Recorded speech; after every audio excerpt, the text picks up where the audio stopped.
Salam alaikum wa rahmatullahi wa barakatuh. Chers élèves de CIFEJ, seconde C, c'est M. Tao. Comme on a déjà eu l'habitude, nous faisons le cours en ligne maintenant. C'est la section, le service éducatif de l'ONG Aide. Donc je suis avec vous cet après-midi pour la 5e séance de commentaires composés qui s'intitule, comme vous le voyez à l'écran, rédiger une introduction. Donc, dans la 4e séance, on a rédigé un centre rédigé un centre d'intérêt du test numéro 1. Et en deuxième partie, en évaluation formative, nous avons fait le deuxième centre. Donc aujourd'hui, nous allons faire la rédaction d'une introduction. Voilà, de l'introduction du sujet 1. Et Inch'Allah, en deuxième partie, on va faire la rédaction de l'introduction du sujet 2. Inch'Allah. Voilà, donc,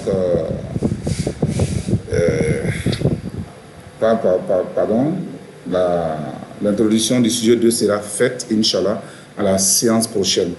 Voilà, donc cette séance, nous allons voir d'abord comment rédige-t-on une introduction. On va voir les exigences de l'introduction, les différentes composantes d'une introduction. Ensuite, en deuxième séquence vidéo, nous allons rédiger l'introduction du sujet 1. Et la prochaine séance, Inch'Allah, nous allons faire, comment on appelle ça, l'introduction du sujet du test 2, Inch'Allah.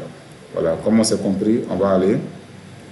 Donc, en petit 1, donc vous avez mis grand 1, la rédaction de l'introduction du test numéro 1. Petit 1, comment rédiger une introduction. Donc, vous avez déjà le support. Je suppose que vous avez déjà copié le tout dans votre cahier, vous êtes à jour. Donc, les choses doivent aller normalement très rapidement. Voilà, donc, on va aller. Voici. L'introduction est la première partie du devoir de commentaire composé. Elle a une triple fonction. Voilà, triple fonction, c'est-à-dire 3 fonctions, elle seule. D'abord, elle doit capter l'attention du lecteur. Quand on dit lecteur, c'est le correcteur, celui qui doit corriger vos copies. Voilà, ou bien votre copie. Deuxième fonction, présenter le test. Et troisième fonction, exposer le plan de l'analyse. Donc pour cela, l'introduction comprend 3 parties. La première partie, on appelle généralité. C'est la généralité ou l'amorce. Voilà. Donc, c'est comme dans toutes les introductions que nous faisons. Introduction des dissertations, introduction au test argumentatif que vous avez fait en 3e, introduction au test explicatif en 4e, introduction à la production écrite qu'on a déjà faite. Donc, vous voyez, l'introduction s'est faite toujours en 3 étapes, de façon générale. Et pour introduire un sujet, il faut partir d'une généralité, d'une amorce. On ne se lance pas simplement comme ça. Donc, l'amorce de l'introduction du commentaire composé peut se faire à partir d'un constat historique, à partir d'une définition littéraire, à partir de la définition du courant littéraire. Donc, je vais résumer. Ça fait partie d'une observation, ça fait partie d'une définition, ça fait partie de la vie de l'auteur. Oui, je vais mieux les expliquer. Là, je vais détailler après. Ça fait partie de 3 éléments, ou bien plus. Ça fait partie d'une observation, ça fait partie d'une définition, on fait partie de la biographie ou des informations que nous avons sur la vie de l'auteur. Vous comprenez? Donc, j'ai dit tout à l'heure, on fait partie d'une observation. L'observation, elle peut être historique, elle peut être littéraire, elle peut être politique, elle peut être économique. Donc, on parle d'un constat, d'un contexte général. Voilà, donc c'est ça qu'on appelle observation. Deuxième chose, on a dit, on peut partir d'une définition. On peut définir le genre littéraire auquel on a affaire. Ou bien, on peut définir le thème abordé dans le sujet. Ou bien, on peut définir le courant littéraire auquel appartient l'auteur. Vous voyez, quand on dit à partir de la définition, on ne parle pas de n'importe quelle définition. Voilà, donc c'est circonscrit. Et puis on a dit, troisième chose, on peut partir des informations relatives à la vie de l'auteur, on peut partir de sa vie. Mais il faudrait que cette généralité-là un rapport avec le thème abordé dans le test.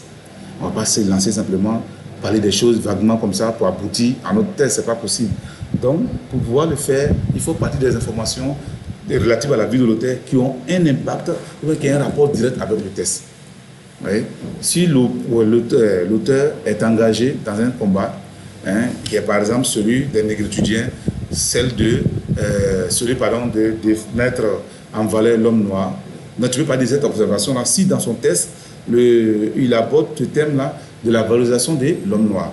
Je n'ai pas parlé de la vie de l'auteur simplement, oui, pardon. Donc aussi, tu peux partir de la définition. Si c'est un test qui a un rapport avec la négritude, tu peux partir de la définition de la négritude pour aboutir à ton test. Donc vous comprenez, on peut procéder de cette façon-là. Donc il y a plusieurs manières de faire.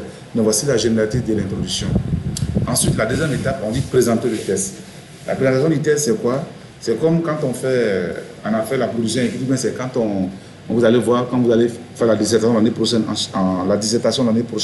en première, vous allez mieux cerner ça. Quand on parle de la généralité, c'est pour aboutir au sujet. On va insérer le sujet dans notre introduction. Mais ici, là, on va prendre tout le test pour l'insérer dans l'introduction. Ce n'est pas possible. Comment insérer tout le test dans notre introduction? Donc, nous, on parle des éléments du paratexte. On peut dire, par exemple, c'est pour cela, ou bien c'est cette réalité qui amène, ou bien c'est cette raison, c'est pour ces raisons que l'auteur, dans son texte, tiré de son œuvre, publié ou de son temps, à telle époque, à telle année, voilà, dit ceci. Voilà, tu vois. Et maintenant, ça, c'est quoi? C'est l'idée générale maintenant qu'on va annoncer. Voilà.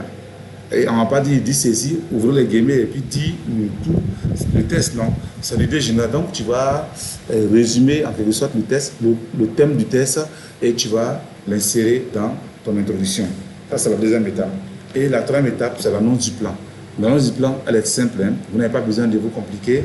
Vous le faites de façon très plate. Vous annoncez les différents centres d'intérêt qui vous ont été indiqués dans, comment on appelle ça, dans le libellé, voilà, dans la consigne plus précisément. Donc, vous voyez, voici les étapes de l'introduction. Donc, il faut les respecter pour pouvoir s'en sortir dans notre exercice. Celui qui ne le respecte pas, son introduction sera biaisée et il ne va pas vraiment faire bonne impression sur son lecteur. Donc, voici le premier point. Maintenant, on a mis une note à venir. Il faut noter ces éléments-là. Ils sont intéressants pour pouvoir faire une bonne introduction. Parce que si l'introduction est bien faite, notre devoir a 80% de chances de séduire le correcteur. Parce qu'à partir d'une bonne introduction, le correcteur déjà, il a une bonne impression de vous et il peut vous suivre facilement dans votre développement. Vous pouvez rater peut-être certaines parties du développement, mais il a déjà une bonne idée de vous et il se dit que vous comprenez l'exercice, vous savez dans quel sens vous allez. Donc, forcément, ça l'impressionne beaucoup. Le développement sera lu de façon survolée. Et là, ça va vous valoir des points intéressants. Voilà. Donc, voici les éléments à retenir. Malgré ces trois parties, l'introduction se rédige en un seul bloc. Vous voyez, l'introduction, là, on le fait en un paragraphe. Il n'y a pas deux paragraphes. On ne met pas point à la ligne, non, dans l'introduction. Malgré qu'il est composé de trois parties, malgré qu'elle est composée de trois parties, elle s'est fait en un seul paragraphe. Donc, le pronom je, nous, il faut dire nous, il faut s'effacer toi-même. Ce nous-là, ce n'est pas un nous de majesté. On appelle ce nous le nous de modestie. Vous voyez, quand on dit nous, nous pensons que à notre humble avis, vous voyez, quand vous dites ça, vous êtes modeste. On appelle ce nous-là le nous de modestie, qui est différent du nous de majesté. Voilà. Le nous de majesté, c'est quand une autorité dit nous, président, par nous, ministre d'État, ou bien nous, ambassadeur de tel pays, vous voyez, il n'est pas au pluriel. C'est lui seul qui parle, mais ça, c'est nous, on appelle ça le nous de majesté. Mais notre nous ici, c'est un nous de, comment on appelle ça, modestie.